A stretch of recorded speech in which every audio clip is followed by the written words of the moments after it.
22절입니다. 너희 뒤에 일어나는 너희의 자손과 멀리서 오는 객이 그 땅의 재앙과 여호와께서 그 땅에 유행시키는 질병을 보며 그 온 땅이 유황이 되며 소금이 되며 또 불에 타서 심지도 못하며 결실함도 없으며 거기에는 아무 풀도 나지 아니함이 옛적 여호와께서 진노와 격분으로 멸하신 소돔과 고모라와 아드마와 스보임의 무너짐 같음을 보고 물을 것이요. 이스라엘 백성들을 알지 못할 만한 그런 거리와 시대에 사람들이 이스라엘 백성들, 지금 현재 있는 백성들이죠. 이 백성들이 당한 이 일들이 너무나 유명한 일이 돼버리는 거죠. 좋은 쪽으로 유명한 게 아니라 좋지 않은 쪽으로, 악한 쪽으로. 우리가 해외 토픽에서나 나오는 재앙들, 우리 미국에서 뭐 허리케인이 불어서 정말 어마어마한 피해를 입었다, 뭐 이런 종류의 멀리 있는 일들. 그렇지만 우리가 그런 일을 설마 당할까 하는 그 정도의 거리가 있는 그러한 일들이 이스라엘 백성들 딱 그 본인들의 당사자 거기에 딱 도착하게 되는, 이건 확률적으로 일어날 수 있을 가능성이 별로 없죠. 그냥 평범하게 그 넓은 지구 그리고 그 많은 민족들 가운데 이런 어렵고 고통스러운 일이 하필이면 이 사람들에게 딱 와서 머물러 있을 것이다. 이게 확률적으로 예측할 수 없는 부분이죠. 저번 시간에 같이 얘기했지만 축복과 저주는 확률적으로 임하는 게 아니라 정확하게 하나님과 대상인 그 사람, 하나님과 관계를 맺고 있는 그 사람에게 축복과 저주는 정확하게 거기에 임하게 돼 있다. 그래서 우리가 확률로 이해하는 순간에 우린 주님 떠나 있는 것입니다. 하나님을 마치 생명이 없는 존재로 이해하고, 그리고 무생물처럼, 무슨 법칙처럼 그렇게 이해하고 있는 것이기 때문에 하나님과 우리와의 관계를 떠나 있는 이 생각이, 이게 확률이 되는 거거든요. 확률적으로 안전할 것이다, 확률적으로 위험할 것이다. 그 외에는 우리가 하나님 없이 생각할 수 있는 게 없잖아요. 그런데 하나님과 함께 고민하고 생각하고 하나님 따라가고 이런 사람들은 확률에 좌우되지 않습니다. 그 누구에게도 닥치지 않을 축복이 그들에게 임하게 될 것이고, 그 누구에게도 닥칠 유례가 없는 일들이, 그 재앙들이 그들에게 닥칠 것이기 때문에 하나님이 약속하신 그대로 우리는 이 맨 뒤에 나오지만 약속의 말씀대로 이대로 행하신다 이렇게 얘기했잖아요. 약속의 말씀, 딱 하나님께서 처음 말씀하신 그 내용이 끝에 가서 마치 책을 읽는 듯이 고스란히 그대로 임하고 있는, 그래서 초대 교회를 바라보는 주변의 이방 사람들이 기독교인 또는 유대인들 포함해서 구약 시대는 이제 유대교 중심으로 성경이 이렇게 전래됐고, 우리가 그 유대교 안에 있었던 유대인들의 그 전래된, 유대인들에 의해서 전래된 구약 성경을 통해서 우리가 하나님에 대해서 명료하게 이해하는 거잖아요. 그 성경을 우리가 너무나 소중하게 여기는 거죠. 우리 그리스도인들이.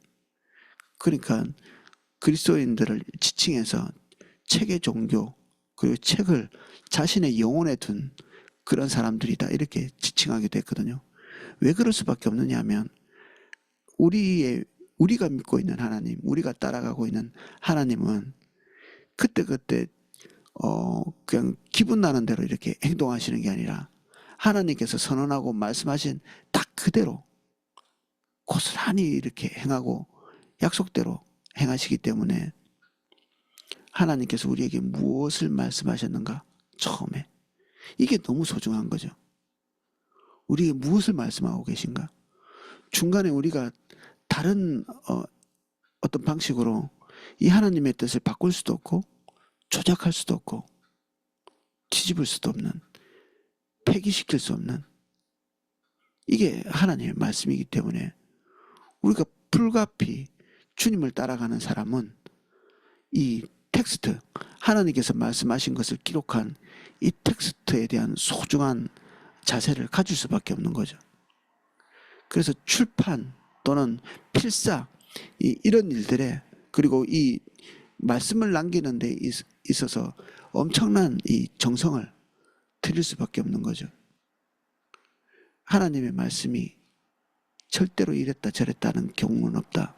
그리고 폐기되지도 않는다. 땅에 떨어지지도 않는다. 말씀하신 그대로 그분이 말씀하셨다면 고스란히 우리의 삶에 그 원리를 따라 임하게 된다.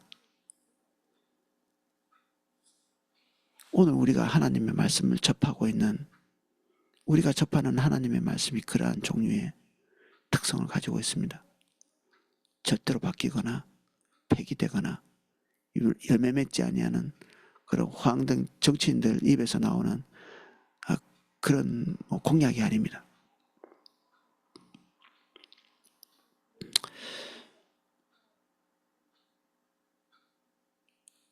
그래서 여기에 샘플을 들고 있죠. 하나님의 말씀대로 그 수위를 넘어선 도시, 소돔, 고모라, 아드마, 스보임, 다 한 지역에 있는 그러한 도시들입니다. 사해바다 남쪽 해안 속에 아예 파묻혔든지 아니면 유황불에 불탔든지, 소돔, 고모라, 아드마, 스보임 다 한 지역에 몰려 있었는데, 이 왜 한 지역에 있냐면 그만큼 살기가 좋았고, 그리고 번영할 수 있는 모든 것을 갖추고 있는 그런 지역이었죠.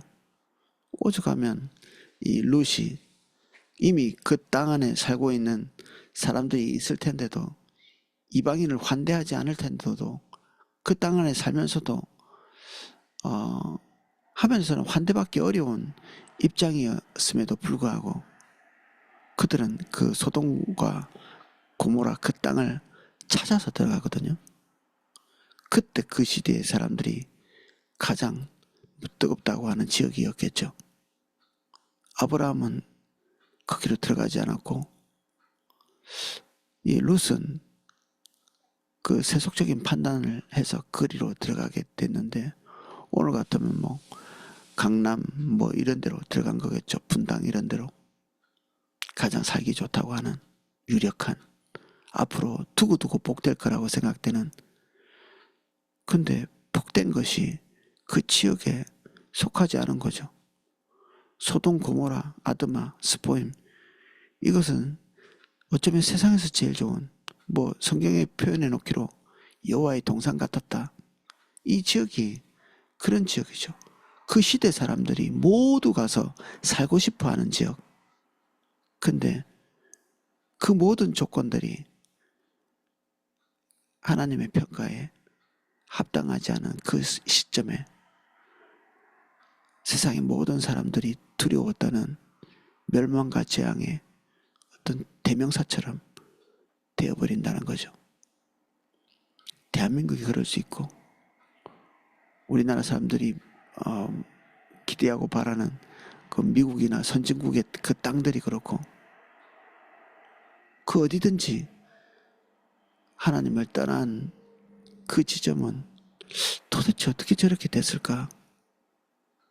미국이 어느 날 패망한다면 우리는 아마 깜짝 놀랄 것입니다. 소련이 패망해서 깜짝 놀란 것처럼 어떻게 그럴 수 있을까 싶은, 하나님께서 그 일이 일어날 거라고 말씀하셨지, 그 환경 때문에 유보시킨다 뭐 이런 것들은 말하지 않고 계시거든요. 하나님의 말씀은 조건에 따라서 임하기도 하고 임하지 않기도 하고 이런 게 아니라 그 말씀에 따라서 정확하게 임하게 된다. 그래서 아무리 좋은 환경 속에 있는 지역, 사람, 시대랄지라도 하나님의 법을 떠나고 있는 지역이라면 그 지역에 대한 미래는 우리가 여기서 보는 것처럼 소돔, 고모라, 아드마, 스보임 이런 지역까지 될 거라는 것을 우리가 추측해 볼 수 있겠죠.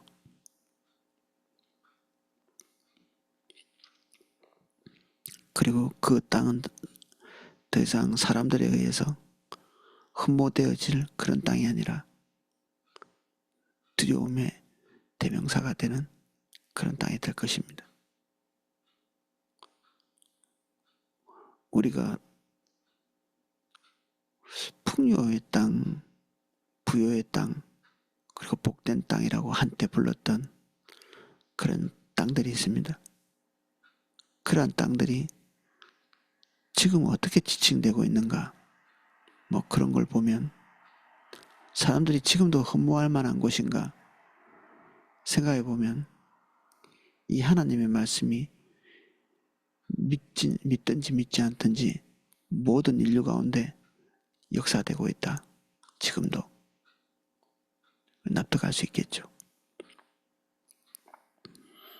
여러 나라 사람들도 묻기를 여호와께서 어찌하여 이 땅에 이같이 행하셨느냐, 이같이 크고 맹렬하게 노하심은 무슨 뜻이냐 하면, 그때 사람들이 대답하기를 그 무리가 자기 조상의 하나님 여호와께서 그들의 조상을 애굽에서 인도하여 내실 때 더불어 세우신 언약을 버리고 가서 자기들이 알지도 못하고 여호와께서 그들에게 주시지도 아니한 다른 신들을 따라가서 그들을 섬기고 저랑 까닭이라 하나님의 백성을 선택하고 이집트에서 끄집어내고 가나안에 들이고 그 땅 안에 있는 백성을 다 멸망시키고 거기에 정착해서 살도록 하신 이유가 딱 하나 있습니다. 우리를 죄에서 속량하시고 구원하시고 하나님 백성 되게 하시고 이 땅에 살아서 교회의 한 지체가 되게 하신 이유가 딱 하나 있습니다. 하나님의 다음 단계의 기대를 위해서 우리가 이 땅에 살고 있습니다. 그거 외에는 다른 목적이 없습니다.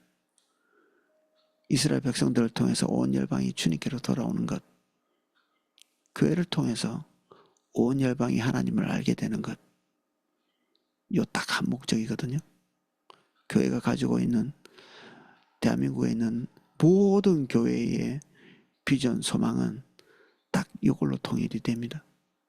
우리 포도나무 교회도 마찬가지고, 포도나무 교회에 많은 사역들이 있지만 결국 다 이렇게 엑기스로 이렇게 딱 뽑아내면 온 열방이 주님께로 돌아오게 하는 그 일에 우리가 부르심을 받은 것입니다.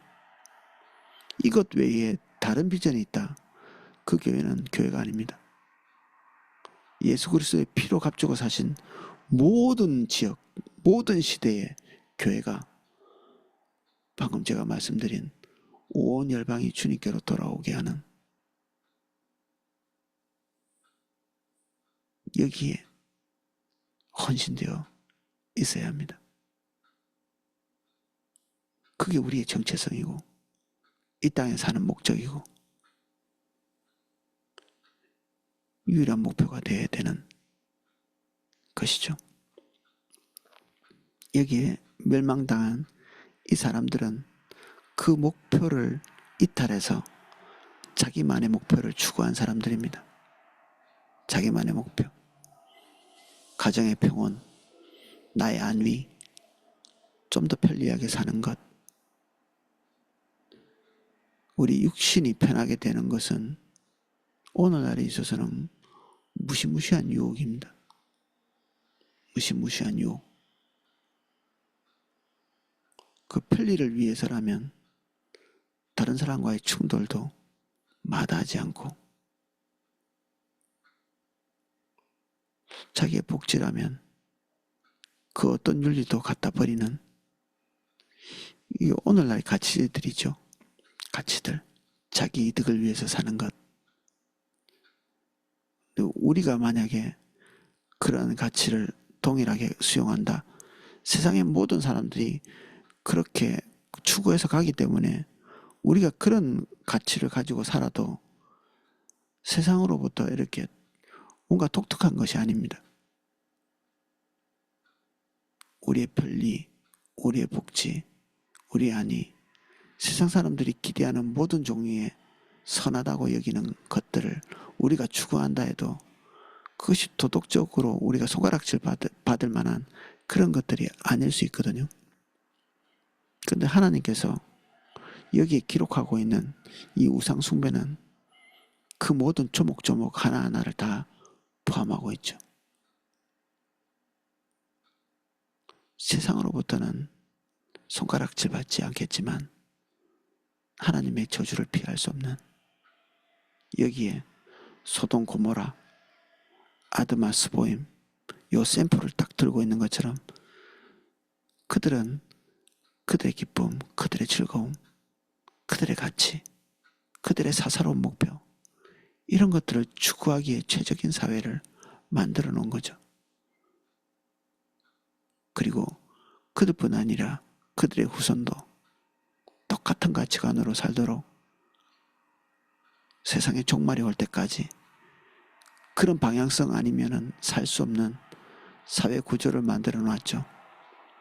그러면 하나님의 진노가 거기에 임하는 것입니다.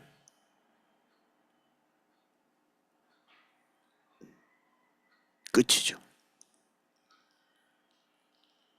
끝나는 것입니다. 이게 무섭지 않나요? 끝이라는 것이. 그것으로 끝난다. 우리가 비전을 잃고 소명을 잃고 하나님의 기대를 상실하고 그 순간에 우리의 삶의 의미는 종료되는 것입니다. 그날로, 그 시간으로, 그 사람에게 또는 그 사람이 영향력을 발휘하고 있는 그곳에 의미가 상실되는 거죠. 한때는 하나님과 이스라엘 백성들 열방이 찾아와서 하나님을 대면하게 될 그 성전에서 에스겔은 하나님의 영광이 떠나는 것을 보았습니다. 우리에게서 그런 일이 일어날 수 있죠. 에스겔 시대에만 일어났다. 그거는 성경을 폐기하는 거나 똑같거든요.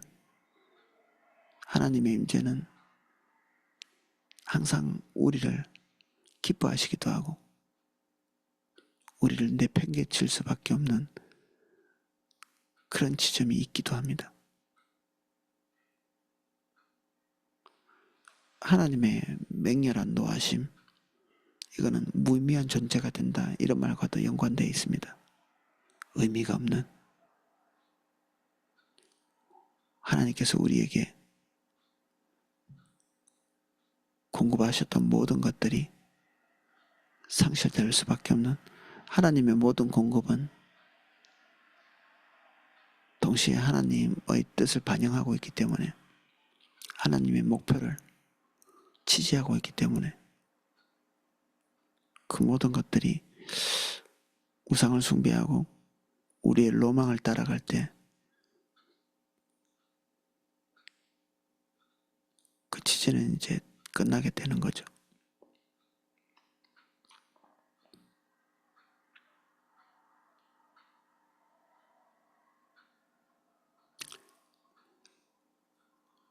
그래서 사람들로부터 이스라엘 백성들은 재앙의 대명사로 회자되기 시작합니다. 그때 사람들이 대답하기를 그 무리가 자기 조상의 하나님 여호와께서 그들의 조상을 애굽에서 인도하여 내실 때에 더불어 세우신 언약을 버리고 지금 현재 일어나고 있는 일이 요겁니다. 이스라엘 백성들은 지금 가나안에 들어가기 직전의 사람들이거든요.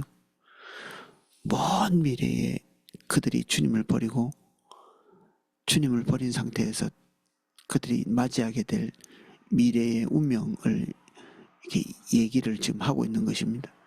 지금 이제 막 계약을 맺고 있는 이 사람들에게. 요즘 목사님이 그 우리 목회자 컨퍼런스 때 설교를 다 하고 난 다음에 되게 우울해 하시는 것들을 봤거든요. 그런 거죠. 말씀대로 살지 않을 수도 있겠다. 말씀은 하나님의 인도를 따라 선포했지만 그 말씀대로 살지 않을 수도 있겠다. 하나님이 기대하신 회복과 부흥의 그런 역사가 있을 수도 있겠지만 그렇게 돌이키지 못할 수도 있을 것이다는 것을 예측하셨기 때문에 우울해 하시는 거죠. 사실 우리가 다음 시간부터 살펴볼 모세의 마지막 유언들을 살펴보면 그래 잘 될 거라는 이런 예측보다는 그 반대의 예측을 하고 있는 걸 볼 수 있죠. 잘 가기를 바라는 간절함이 너무나 이렇게 강렬하게 묻어 나오면서도 그렇게 되지 못할 거라는 그 절망이 모세의 심경 속에 이렇게 담겨 있습니다. 잘 될 확률보다는 잘 되지 않을 확률이 월등히 높은 이스라엘 백성들의 운명이죠.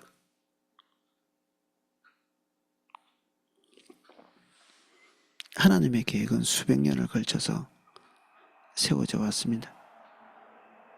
그래서 오늘 이스라엘 백성들 앞에 그 신실하신 계획은 이루어져 가고 있는데 하나님께서 이 계획을 소중히 여기기를 원하십니다. 그 비전을 소중히 여기기를 원하시고 만약 그것을 떠나게 될 때 사실 비전을 버리는 것이 아니라 하나님을 버리는 것이 됨을 말씀하고 있습니다. 다른 신들을 따라가서 그들을 섬기고 절한다. 우리는 기억해야 합니다. 다른 목표, 다른 비전, 우리의 출처가 하나님이 아닌 나름대로 선하고 나름대로 종교적이고 나름대로 의미가 있을지 모르지만 하나님과는 아무짝에도 상관없는 그 목표를 향해서 우리는 분투하고 달려가거든요. 우리 인생이 끝난 그 지점에 우리는 우리의 분투를 기억하면서 정말 피눈물 흘리지 않을까 싶습니다. 올바르지도 않은 것을 잠도 못 자고 편하게 쉬지도 못하고 달려간 자기 자신을 볼 때 고통스럽겠죠.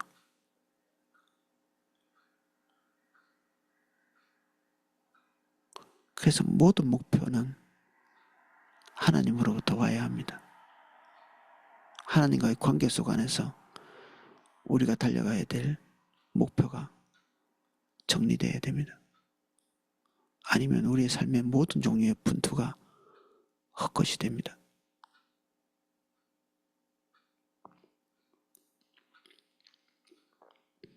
이러므로 여호와께서 이 땅에 진노하사 이 책에 기록된 모든 저주대로 재앙을 내리시고 여호와께서 또 진노와 격분과 크게 통한하심으로 그들을 이 땅에서 뽑아내사 다른 나라에 내던지심이 오늘과 같다 하리라. 땅에서 뽑아낸다 이 얘기를 들을 때 금방 그 생각이 나더라고요. 하나님께서 이스라엘 백성들을 극상품 포도처럼 이렇게 비유하시거든요.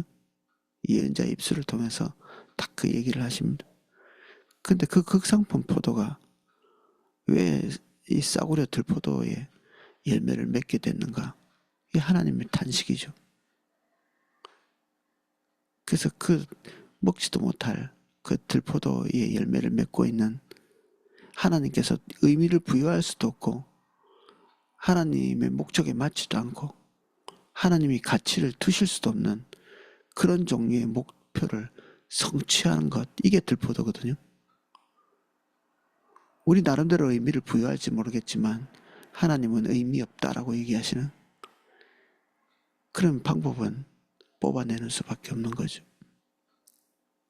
이스라엘 백성들은 실제로 가나안에서 뽑아냄을 당했습니다.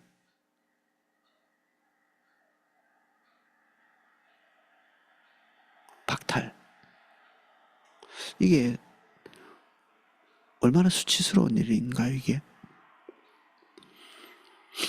옛날에 우리나라 군부대 중에 좀 우리나라에서 제일 강하다고 하는 부대가 있는데, 그 부대에서 간첩이 내려왔는데 그걸 막지 못하고 그냥 이게 고스란히 통과시킨 그런 부대가 있거든요.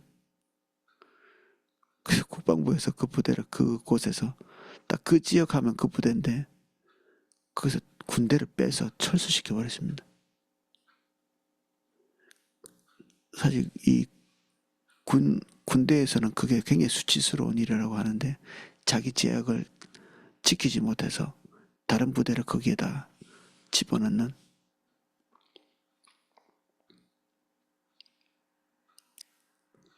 하나님이 부르셨는데 그 부르심에 합당히 행하지 못해서 그 자리에서 뽑힘을 당하는 것,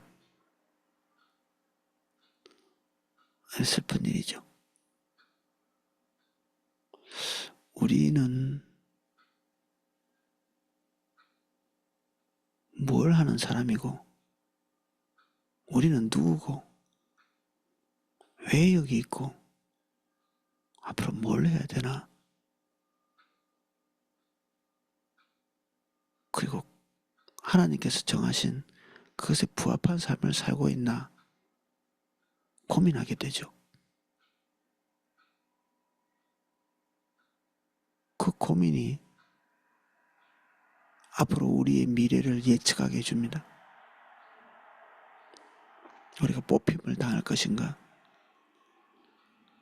그리고 극상품 포도 그것을 맺어서 하나님을 기쁘시게 할 것인가? 예측할 수 있습니다. 그 고민을 통해서. 미래는 항상 오늘이 만들죠.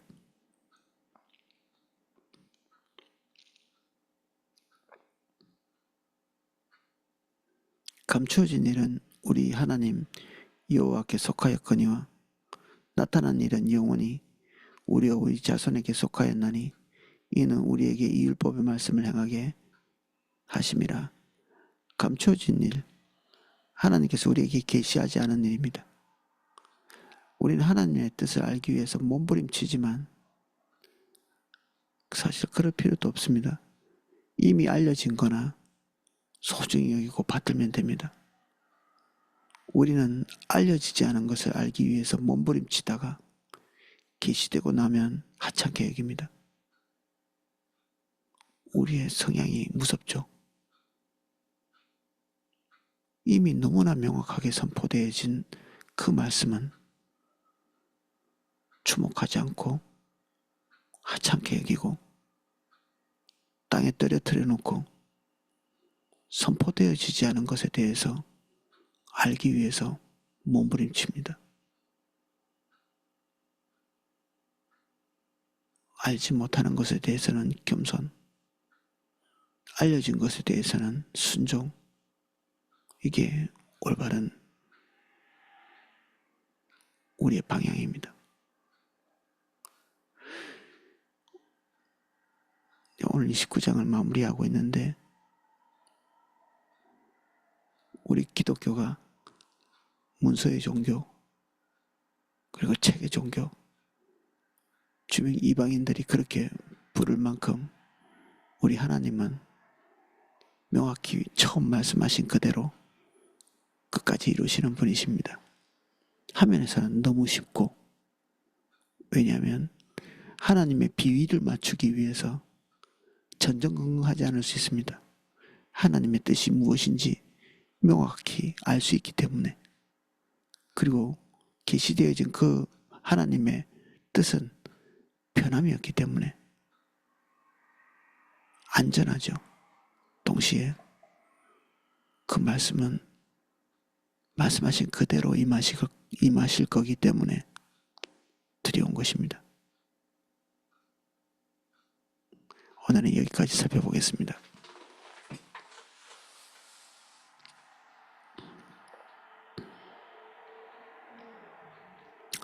우리는 어쩌면 가두어진 안전지대에 머물러 있기도 합니다. 이 포도나무 교회라고 하는 이 안전지대에 머물러 있으나 우린 끊임없이 열방을 향해 부름받고 있습니다. 적재적소에 우리의 역할을 해낼 수 있도록 은혜를 주시고 우리가 우리의 삶을 우리가 기대하는 바를 따라 세팅하지 않도록 우리가 우리의 목표를 위해서 고열을 짜낸 지난날의 모든 헛된 삶을 통한히 여기고 그 모든 목표에 연민을 내릴 수 있도록 도와주십시오. 도리어 두려워서 다시는 그리로 돌아가지 않을 결심을 주시고 새 마음으로 주님 따를 수 있도록 주님은 우리의 유일한 보상이시며 주님은 우리의 유일한 도달할 목표이십니다. 이 시간 저희 한 사람 한 사람 찾아와 주십시오. 깨끗한 마음으로 주님 따라갈 수 있는 힘을 주십시오. 주의 말씀대로 살 수 있게 하시는 하나님의 살아계신 임재를 저희들에게 기름 부어 주십시오. 예수님 이름으로 기도합니다. 아멘. 네, 각자 기도하실 수 있도록 음악을 방송해 드리겠습니다.